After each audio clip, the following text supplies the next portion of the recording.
골로새서 3장 15절에서 17절 말씀입니다. 골로새서 3장 15절에서 17절 세 구절 말씀 한 목소리로 읽겠습니다. 시작. 그리스도의 평강이 너희 마음을 주장하게 하라. 너희는 평강을 위하여 한 몸으로 부르심을 받았나니 너희는 또한 감사하는 자가 되라.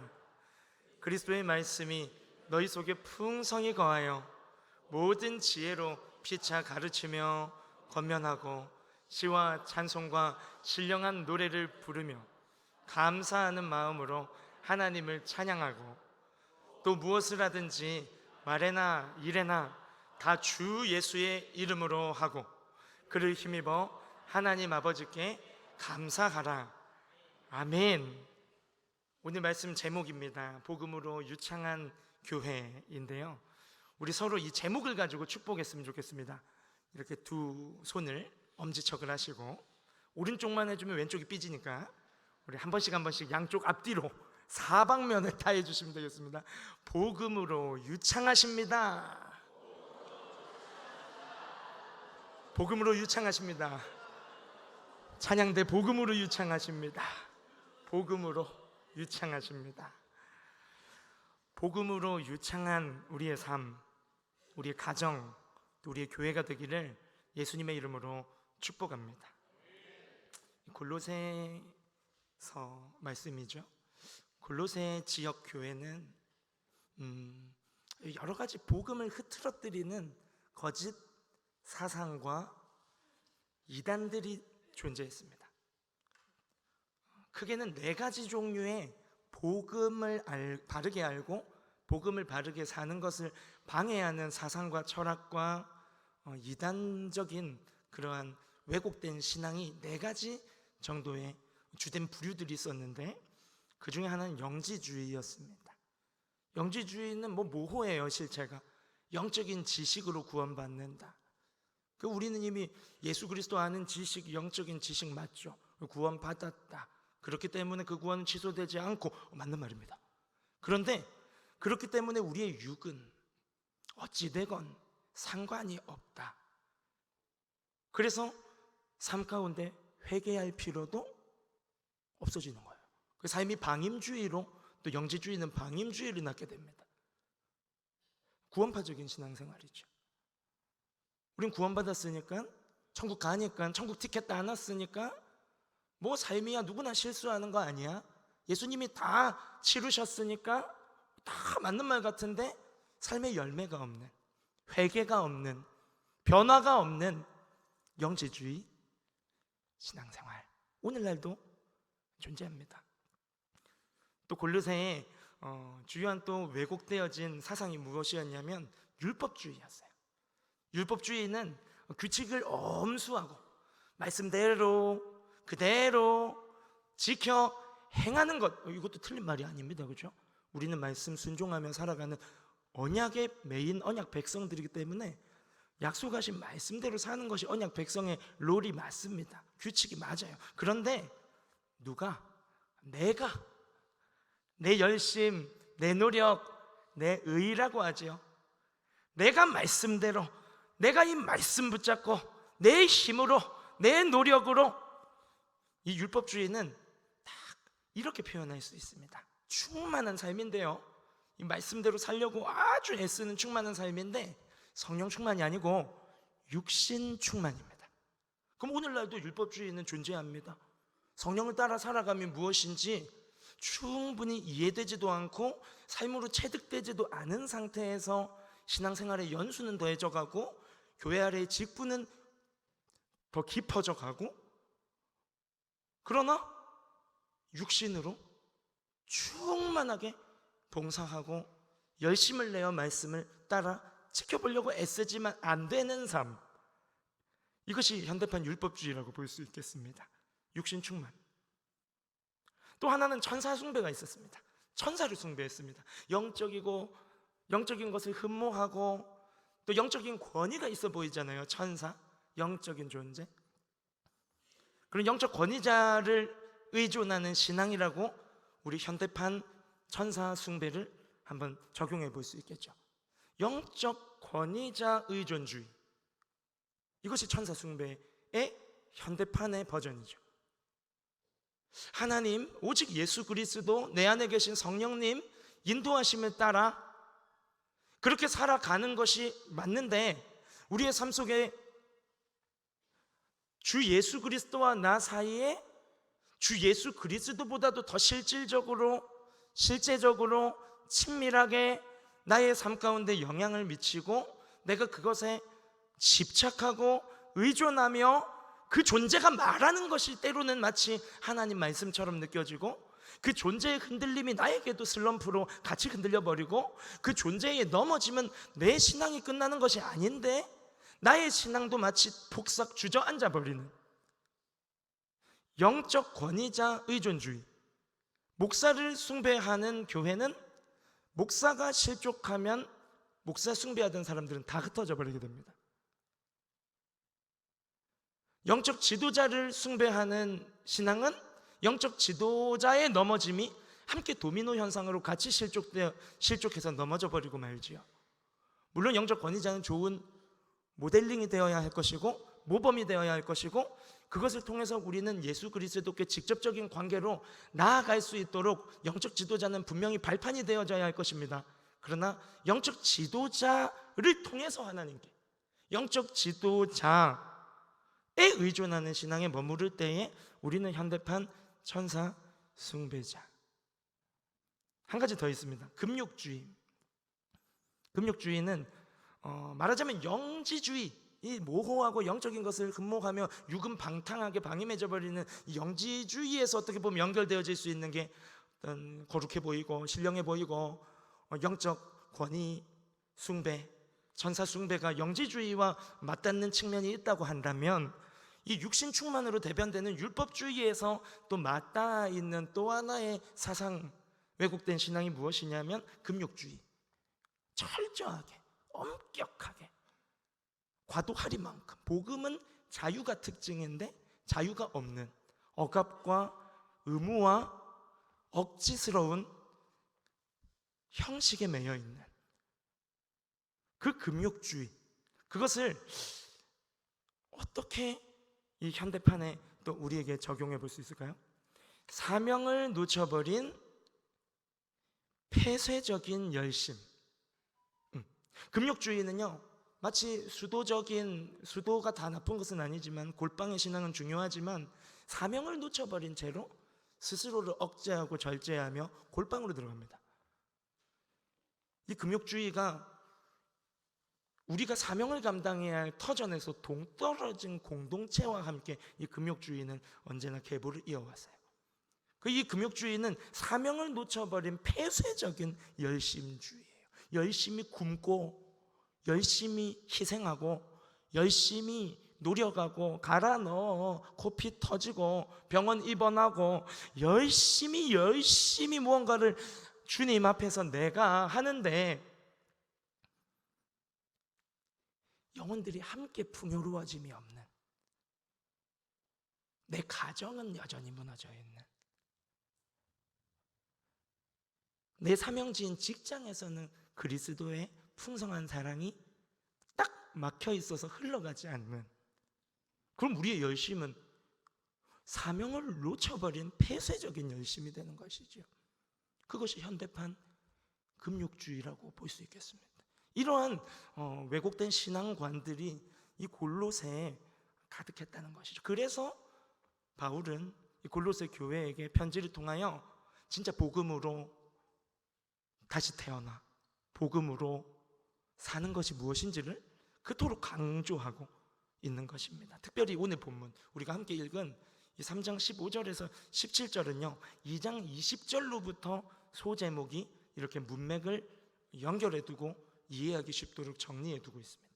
그 소주제의 제목을 읽어드리면 그리스도와 함께하는 새 사람입니다. 그리스도와 함께하는 새 사람, 새로운 피조물, 그리스도와 함께 살아가는 이 새 생명, 새 사람이 어떻게 살아가야 그리스도와 함께하는 영생을 누리는 삶인지, 새 생명에 걸맞는 삶인지, 그것을 보여주고 있는 문맥이 2장 20절에서 작게는 두 단락을 묶어서 2장 20절에서 3장 17절까지 연결되어 있는데, 그 그리스도와 함께하는 새 사람의 새 생활의 삶의 실제와 원리를 보여주고 있는 이 문맥의 결론부에 위치하고 있는 마지막 세 구절이 오늘 본문. 그러니까 너무나 중요하게 복음으로 사는 삶이 실제적으로 무엇인지를 우리에게 알려주고 있는 본문이라는 것입니다. 오늘 본문과 함께 말씀 제목은 복음의 유창한 교회입니다. 복음의 유창한 교회, 각 구절이 너무나 친절하게 세 가지 핵심 포인트를 우리에게 교훈하고 있고 말씀하고 있습니다. 15절을 다시 한번 보시면 그리스도의 평강이라는 단어가 나옵니다. 한번 같이 한번 해볼까요? 그리스도의 평강. 그런가 하면 이제 16절에 복음의 유창한 교회의 두 번째 특징이라고도 볼 수 있겠고, 우리에게 교훈하시는 16절을 한번 보실까요? 그리스도의 말씀. 네. 15절에는 뭐였죠? 그리스도의 평강. 복음이 유창한 교회는 그리스도의 평강이 있다는 것이죠. 그 16절에는 그리스도의 말씀. 그리스도의 말씀이 역사하는 교회라는 거죠. 그리고 마지막 17절에는 한번 따라해 볼까요? 그리스도의 이름. 네, 주 예수의 이름이라고 말씀하고 계시죠? 그리스도의 이름. 그리스도의 이름이 높임받고 말이나 일에나 예수님의 이름이 앞서는, 높아지는 그런 교회다. 우리 단순한 이 세 가지, 그리스도의 평강, 그리스도의 말씀, 그리스도의 이름, 이 세 가지가 오늘 본문에 근거하여 주님의 몸된 성전인 성령의 전이고, 성령이 계심이 곧 그리스도의 영, 말씀의 저자, 진리의 영이 계심이 곧 말씀이신 예수 그리스도 내 안에 내주하심인데, 정말 예수님 모신 성전으로서, 성령의 전으로서 우리가 정말 복음의 유창한 성전인지, 복음으로 유창해져가는 우리 가정의 달을 맞아 가정인지 교회인지, 정말 우리가 이 세 가지 키워드를 가지고 간단하게 한번 점검해보고 또 바르게 세움받는 은혜가 있기를 축복합니다. 그리스도의 평강. 평강은 아주 자주 이렇게 설교하기도 했고 제가 너무 사랑하는 말씀입니다. 평강. 실제로 초대교회 사람들의 인사가 평강이었죠. 평강, 샬롬, 이르네. 정말 언제나 평강으로 서로를 무난하고 서로를 돌보고 서로를 신방하고 서로를 격려했습니다. 이 평강의 의미는 나뉘어졌던 것이 하나 되는 것이라고 원어가 말씀하고 있고, 이 평강이 구약에서 쓰여졌을 때 평강의 메시아로, 평강의 왕으로 오실 예수 그리스도께서 하실 일이 그 나뉘어졌던 두 막대기를 하나 되게 하는 그분이 바로 평강의 왕이라고 말씀하고 계세요. 이 평강과 15절을 다시 한번 보시면 한 몸이라는 단어가 연결되어 있습니다. 그리스도의 평강이 우리를 한 몸으로 부르셨다라고 말씀하고 계시죠. 예수 그리스도를 우리의 삶의 주인으로 모셔드렸다면 주 예수님이 우리의 인생의 머리이신 줄로 믿습니다. 예수님이 우리 인생의 머리이시라면 예수님을 주로 모심으로 말미암아 주님의 몸이 되어진 각 부분들인 우리 성도들은 한 몸인 줄로 믿습니다. 이것이 그리스도의 평강입니다. 너무 단순합니다. 우리 알고 있습니다. 근데 얼마나 우리의 존재를 설명하고 우리의 정체성을 이렇게 그리스도의 몸, 그리스도의 평강으로 이루신 그리스도와 하나 된 그리스도의 몸이라는 이 정체성이 얼마나 우리에게 체화되어져 있습니까?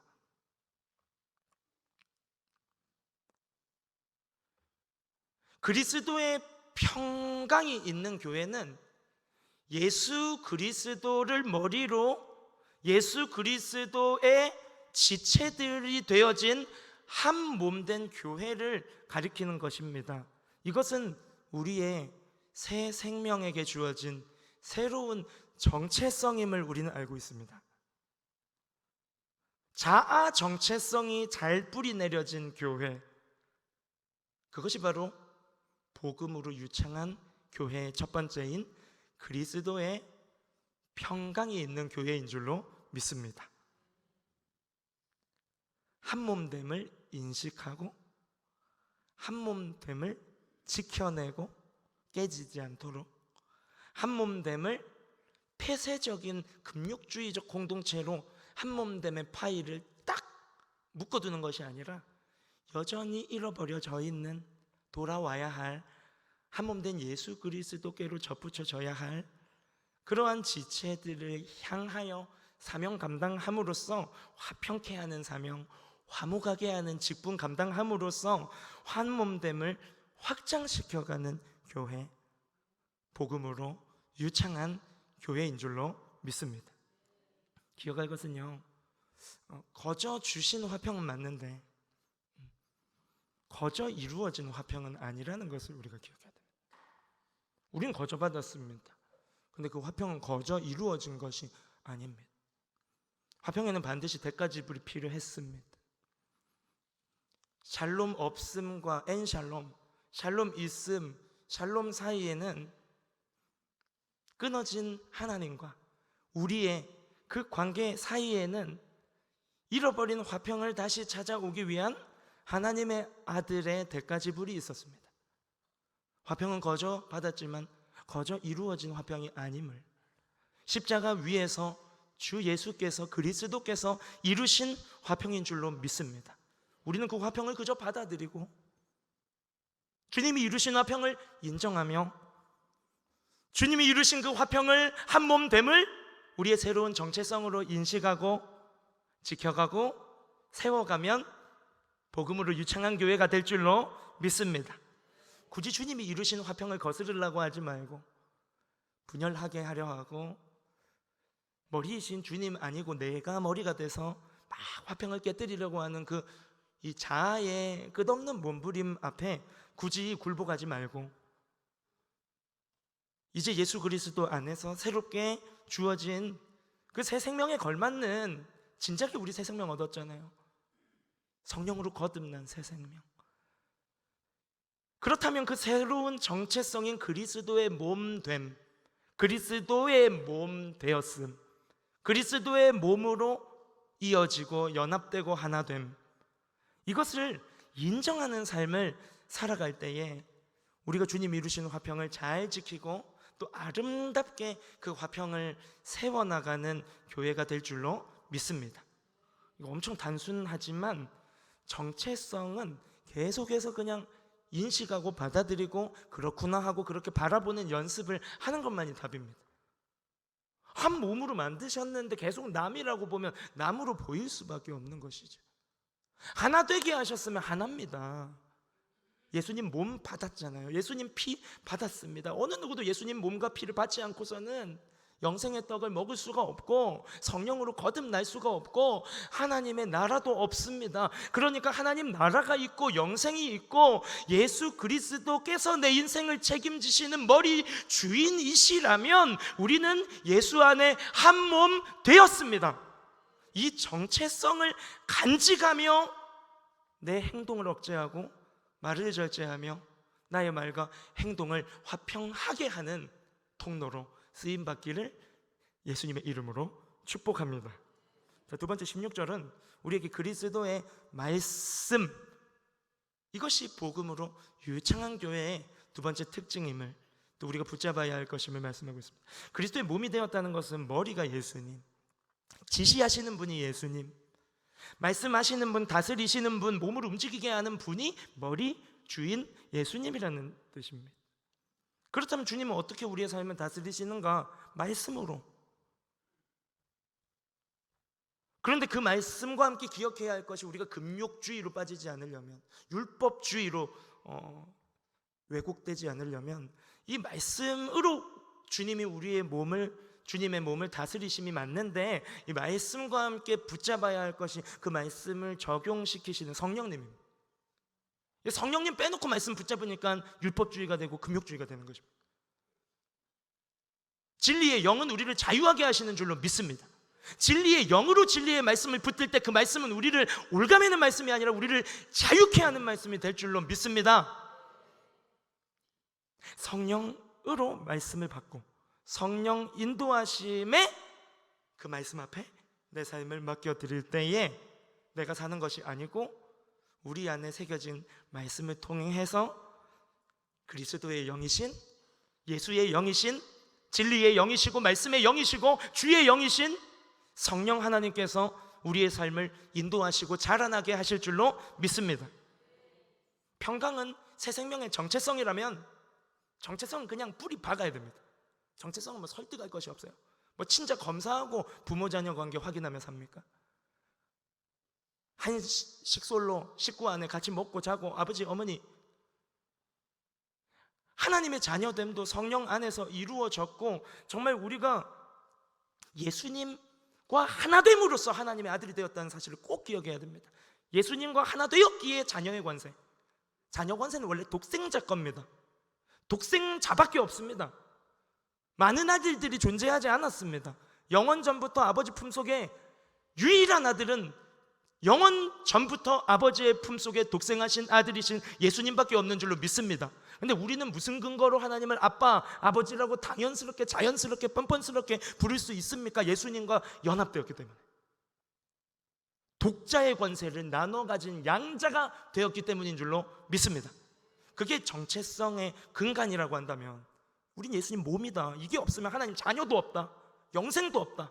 이 사실을 우리가 그냥 받아야 됩니다. 그런데 두 번째로 그것이 더 풍요롭게 성령으로 거듭난 우리의 새 생명, 이제는 따로 볼 수 없고 하나로만 볼 수 있는 예수의 한 몸 된 우리의 이 정체성 위에 삶이 건강하게 자라가려면 젖을 먹어야 됩니다.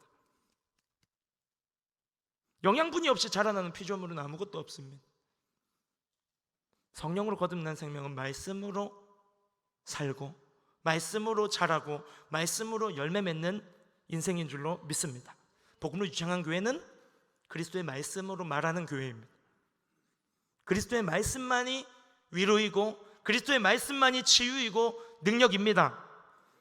예수님 말씀이 내 입술에 가득 넘쳐가지고 정말 주님만 주실 수 있는 진정한 위로의 통로가 되고 그리스도의 말씀이 내 입에 가득히 넘쳐가지고 정말 예수님만 주실 수 있는 치유와 용서와 회복과 자유의 통로가 되는 말씀으로 주님의 긍휼이 내 안에 풍성할 때 긍휼은 또 책망을 하게 됩니다.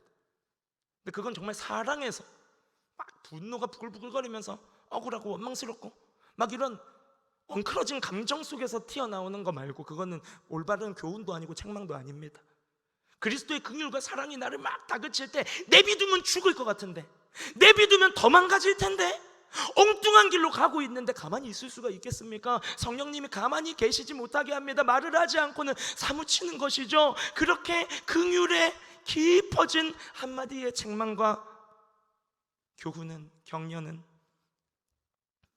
한 영혼을 죽음의 길에서 생명의 길로 돌이키게 할 줄로 믿습니다. 인간의 말은 서로를 죽이는 흉기이지만 주님의 말은 서로를 살리는 생기입니다. 그 말씀으로 서로를 세워가고 그 말씀의 젖으로 한 몸 된 주의 교회가 풍성하게 건강하게 자라가며, 건강하게 자라면 특징이 있죠. 노래합니다. 건강하게 자라는 교회의 특징 노래합니다. 사랑 많이 받은 자녀의 특징 노래합니다. 목소리가 큽니다.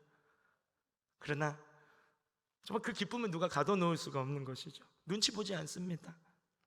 마음껏 뛰어다니고 노래하고 찬양하는 주의 말씀의 젖으로 체험받고 서로를 채우고 주님 말씀으로 내 인생이 먼저 세움받고 서로를 세우는 복음으로 유창한 구미 강동교회 되기를 소망합니다. 마지막 17절은 그리스도의 이름입니다. 복습을 하자면 15절의 평강은 새 생명의 새로운 정체성이라고 했습니다. 우린 예수님의 몸입니다. 혈통으로 규정지어지지 않습니다.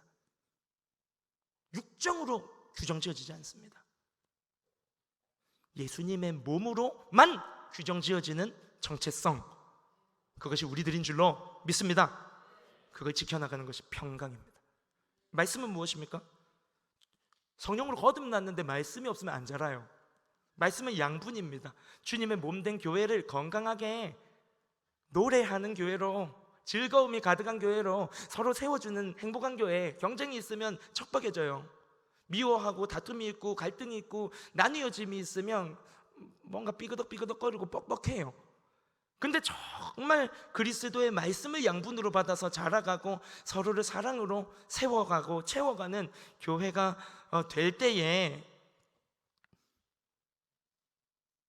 우리의 입술의 열매가 달라집니다. 이 이름은요, 우리가 바른 정체성을 가지고 있느냐, 또 바르게 자라가고 있느냐, 새로운 피조물이 되었는가, 그리고 새로운 성령으로 거듭난 우리의 새 생명된 주님 몸된 교회가 건강하게 자라고 있는가, 바른 정체성과 바르게 자라고 있는지 성장의 정도를 확인시켜주는 점검표가 바로 그리스도의 이름입니다. 그리스도의 이름은 열매입니다. 열매를 보면 아는 것이죠. 누구의 이름을 말하고 있는가.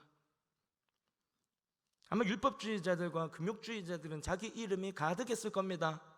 나는 이렇게 하는데 너는 왜 그렇게 방탕하냐고, 나는 이렇게 섬기는데 왜 너는 가만히 있냐고.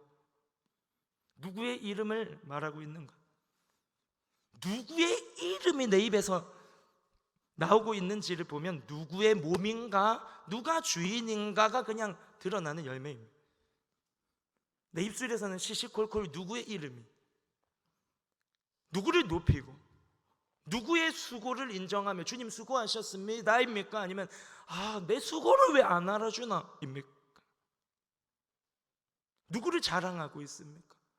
아무도 내 칭찬 안 해주니까 내 스스로 내 자랑을 하고 있습니까? 아니면 주님이 이것도 하셨고 주님이 저것도 하셨고 주 예수님의 이름을 자랑하고 있습니다.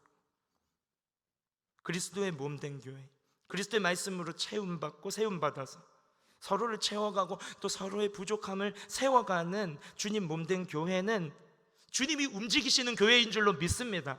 그러니까 주님이 하시니까, 주님이 하셨으니까 우리가 입으로 말해야 할 이름은 주 예수 그리스도입니다. 말마다, 일마다라는 말이 그래서 17절에 나오는 것이죠. 머리가 하시니까 그게 건강한 몸 아닙니까? 머리 따로 손 따로, 머리짓이 따로, 팔다리 따로 움직이면 그건 건강한 교회가 아니죠. 바른 정체성, 바른 성장이 있다면, 평강이 이루어졌고 그 한 몸 된 정체성 위에 말씀의 젖으로 양육받아 서로를 양육하고 보듬고 세워가는 교회라면 반드시 머리 대신 예수님의 이름을 말하는 교회가 될 줄로 믿습니다. 주님이 하셨다고. 내 생각에는 그게 전혀 안 된다는 것은 아니지만 내 생각은 내 생각일 뿐이고, 내 생각에는 주님 뜻은 이게 더 많아지는, 내 감정은 또 감정이 있죠. 우린 인간입니다. 하나님이 아니죠. 그러나 내 감정이 앞서기보다는 주님의 성품과 주님의 주시는 그 마음을 따름이 앞서가는,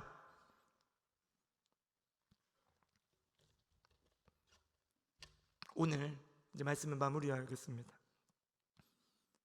우리 교회가 진짜 복음으로 유창한 교회가 되어가고 있는 줄로 믿습니다. 이 그리스도의 말씀으로 풍성한가? 말씀으로 서로를 세워가는가? 라는 질문을 아까 하며 사무실에 앉아 있을 때 제 자리 뒤에 사무실 창문이 있거든요. 환기시키려고 창문을 열어놨는데 밖에서 이제 2부 예배를 마치고 아마 미랄 찬양대 성가대 연습을 하러 가시는 분들의 무리들의 소리였던 것 같아요. 근데 그 대화의 내용이 이렇습니다. 뭐였냐면 여자 두 분의 성도님의 대화였는데 한 분이 이렇게 격려를 하는 거예요. 아이고, 말씀에 그렇게 반응하게 되었다면 그건 정말 하나님의 은혜다 하고 너무 기쁨에 차가지고 그 말씀에 어떤 반응을 했는지는 모르겠지만 이렇게 칭찬하고 격려하면서 찬양대실 방향으로 걸어가더라고요. 소리가 이렇게 지나갔어요. 그걸 보면서 그리스도의 말씀으로 서로를 세워가네? 이런 생각이 들었어요. 그리고 옆을 딱 보는데 옆에 벽에